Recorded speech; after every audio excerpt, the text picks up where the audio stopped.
बाल विकास से संबंधित टॉप 25 प्रश्न एग्जाम के दृष्टिकोण से बेहद ही महत्वपूर्ण अचूक प्रश्नों का समावेश। हेलो दोस्तों, स्वागत है आपका बिंदास लर्नर में। प्रश्न पहला है, एक बालक की बुद्धि लब्धि 150 है तो वह बालक है। उत्तर, अति प्रतिभाशाली बालक। प्रश्न दूसरा, आपकी कक्षा में कुछ छात्रों की दृष्टि कमजोर है और वे पढ़ने में भी कमजोर है।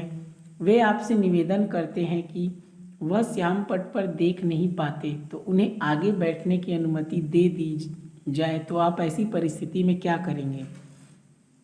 उनकी इच्छा अनुसार उन्हें आगे बैठा देंगे जिससे वह श्याम पट पर लिखा देख सके। प्रश्न तीसरा, पिछड़े बालकों की शिक्षा के स्वरूप में कौन सी बातें सम्मिलित की जानी चाहिए? विशेष शिक्षण विधियों का प्रयोग, विद्यालय में विशिष्ट कक्षाओं की व्यवस्था, विशेष पाठ्यक्रम की व्यवस्था। प्रश्न चौथा, मानसिक रूप से पिछड़े बालकों की विशेषता होती है। संवेगात्मक रूप से अस्थिर, रुचियां सीमित होती है, निरंतर अव्यवस्था का होना।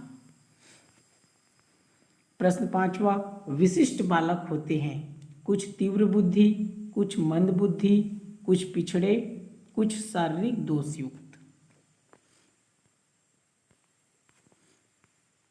प्रश्न छठवा, विशिष्ट बालक की बुद्धि लब्धि होती है तो विशिष्ट बालक दोनों ही प्रकार का आता है। इसमें से या तो बहुत होशियार होता है या बहुत कमजोर होता है। तो होशियार का क्या होता है 130 से अधिक होता है और कमजोर का क्या होता है 90 से कम, तो दोनों ही होगा।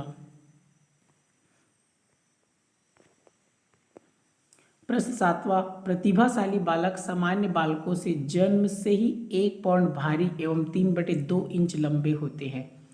किस मनोवैज्ञानिक ने कहा है? टरमैन ने कहा है। प्रश्न आठवां, कुशाग्र बुद्धि अथवा प्रतिभाशाली बालक वह है जो निरंतर किसी भी उचित कार्य क्षेत्र में अपनी अद्भुत कार्य कुशलता तथा प्रवीणता का परिचय देता है। कथन है हैविंगहर्स्ट का। प्रश्न 9, विशिष्ट बालक का संबंध है बुद्धि स्तर से। प्रश्न 10, टरमन के अनुसार विशिष्ट बालक की विशेषता है बौद्धिक विकास। प्रश्न 11, विशिष्ट बालकों के अंतर्गत कौन कौन से बालक आते हैं? प्रतिभाशाली बालक, पिछड़ा बालक, मंद बुद्धि बालक, ये तीनों प्रकार के बालक विशिष्ट बालक की श्रेणी में आते हैं। प्रश्न 12, प्रतिभाशाली बालक की विशेषता है सामान्य अध्ययन में रुचि। प्रश्न 13, जो अपनी योग्यताओं, क्षमताओं, व्यक्तित्व तथा व्यवहार संबंधी विशेषताओं की दृष्टि से अपनी आयु के अन्य औसत तथा सामान्य बालकों में बहुत भिन्न होते हैं कहलाते हैं विशिष्ट बालक। प्रश्न 14, प्रतिभाशाली बालक की विशेषता होती है अमूर्त चिंतन की अधिकता होना। प्रश्न 15, जो बालक असामाजिक कार्य करते हैं ऐसे बालकों की श्रेणी है अपराधी बालक। प्रश्न 16, सामान्य बालकों का व्यवहार होता है समाज द्वारा स्थापित मान्यताओं के अनुकूल। प्रश्न 17, जो बालक नए एवं मौलिक विचारों, क्रियाओं, कल्पनाओं, आविष्कारों की योग्यता रखता है को कहा जाता है सृजनात्मक बालक। प्रश्न 18, सृजनात्मक व्यक्ति की 84 व्यक्तिगत विशेषताओं की एक सूची तैयार की थी टोरेंस ने। प्रश्न 19, वह जो एक स्कूल खोलता एक जेल बंद करता है किसने कहा है? ह्यूगो ने।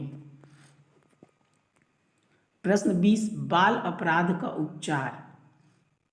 मनोवैज्ञानिक, इसका 2 प्रकार का विधि है। पहला मनोवैज्ञानिक विधि, तो मनोवैज्ञानिक विधि में क्या आएगा देखिए, क्रीड़ा चिकित्सा, मनोअभिनय, मनोविश्लेषण विधि।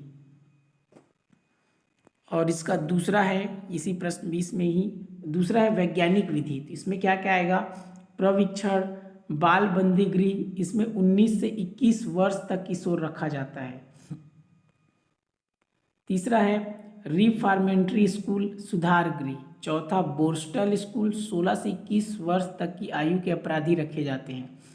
पांचवा है सर्टिफाइड स्कूल, और छठवा है बाल सलाह केंद्र, सातवां है किशोर न्यायालय। तो ये दो प्रकार का है बाल अपराध का उपचार के लिए। ये पहला मनोवैज्ञानिक विधियाँ, दूसरा वैज्ञानिक विधियाँ। प्रश्न 21, बाल अपराध का कारण है दूषित वातावरण। प्रश्न 22, बाल अपराध रोकने में विद्यालय कैसे सक्षम है, तो योग्य अध्यापकों की नियुक्ति करके, दूसरा नैतिक शिक्षा देकर, तीसरा स्वस्थ मनोरंजन देकर। प्रश्न 23, बाल अपराध का उपचार किस विधि द्वारा होता है, मनोवैज्ञानिक और वैधानिक विधि द्वारा। प्रश्न 24, बाल अपराधियों के लक्षण है उद्दंडता करना, चोरी करना, झूठ बोलना इत्यादि। प्रश्न 25, अधिगम व्यवहार में उत्तरोत्तर अनुकूलन की एक प्रक्रिया है, ये मोस्ट इंपॉर्टेंट है। इसको किसने कहा है, स्किनर ने। ये कई बार एग्जाम में पूछा जा चुका है।